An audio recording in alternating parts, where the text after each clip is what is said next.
Hello મિત્રો, સ્વાગત છે તમારું એક નવા વિડીયોમાં।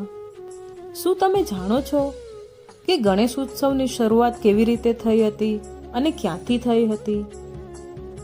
ગણેશ ઉત્સવની શરૂઆત દગડુ શેઠ ગણપતિ મંદિરથી થઈ હતી।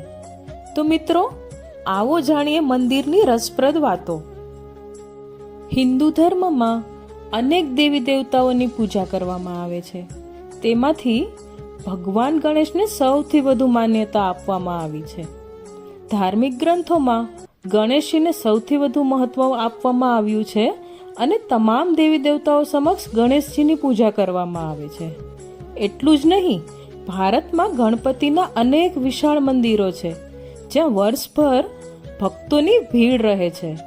આજે આપણે એવા જ એક મંદિર શ્રીમદ દગડુ શેઠ હલવાઈ ગણપતિ મંદિર વિશે જાણીશું, જ્યાંથી ગણેશ ઉત્સવની શરૂઆત થઈ હતી।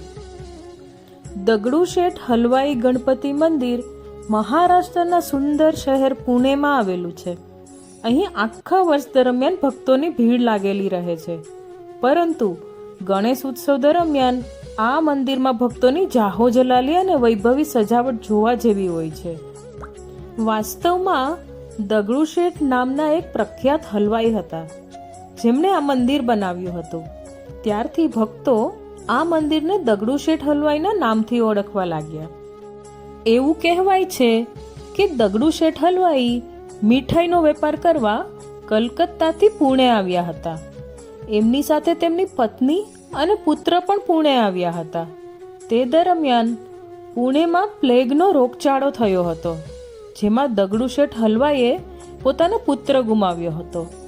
જ્યારે દગડુ શેઠ હલવાઈએ પોતાના પુત્રની આત્માની શાંતિ માટે પંડિત સાથે વાત કરી, ત્યારે તેમણે તેમને ભગવાન ગણેશનું મંદિર બનાવવાની સલાહ આપી।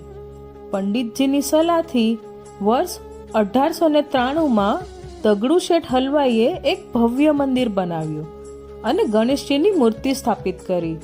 આજે આ મંદિર દગડુ શેઠ હલવાઈ તરીકે ઓળખાય છે। આ મંદિર સમગ્ર મહારાષ્ટ્રમાં ખૂબ જ પવિત્ર માનવામાં આવે છે અને ઈચ્છાઓ પૂર્ણ કરે છે।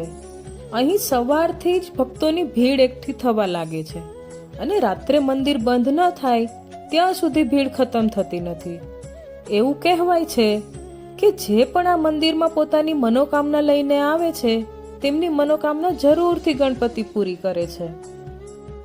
લોકમાન્ય બાલ ગંગાધર તિળકે આ મંદિરમાં ગણેશ ઉત્સવ ઉજવવાનું શરૂ કર્યું હતું। ત્યારથી દર વર્ષે ગણેશ ચતુર્થી પછી ગણેશ ઉત્સવ અહીં 10 દિવસ સુધી ખૂબ જ ધામધૂમથી ઉજવવામાં આવે છે। કહેવાય છે કે તમે ભગવાન પાસે સાચા દિલથી જે પણ માંગો છો, ભગવાન તમારી ઈચ્છા ચોક્કસ પૂરી કરે છે। વિઘ્નહરણ એ ગણપતિનું જ સ્વરૂપ છે, જે ભક્તોની મનોકામના પૂર્ણ કરે છે। કોઈ અહીંથી ખાલી હાથે પરત ફરતું નથી। ખાસ કરીને એવી માન્યતા છે કે જે પણ પુણેના શ્રીમદ દગડુ શેઠ હલવાઈ ગણપતિ મંદિરમાં દર્શન માટે જાય છે, તેની મનોકામના 30 જ દિવસમાં પૂર્ણ થાય છે। આ મંદિરનું નિર્માણ વાસ્તુશાસ્ત્ર પ્રમાણે કરવામાં આવ્યું છે।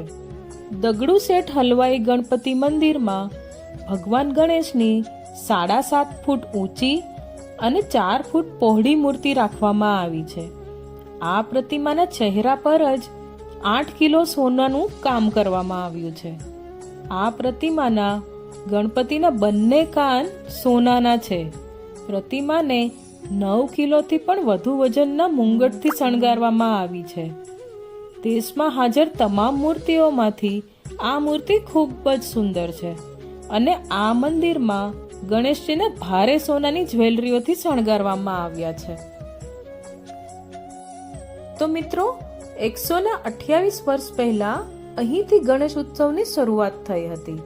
વિડીયોને લાઈક કરી ચેનલને સબસ્ક્રાઇબ જરૂરથી કરજો, જેથી કરીને આવી અવનવી માહિતી તમને મળતી રહે, અને ઓલ બટન પર પ્રેસ કરજો, જેથી કરીને મારા દરેક વિડીયોના નોટિફિકેશન તમને મળતા રહે। ફરી મળીશું એક નવા વિડીયો સાથે।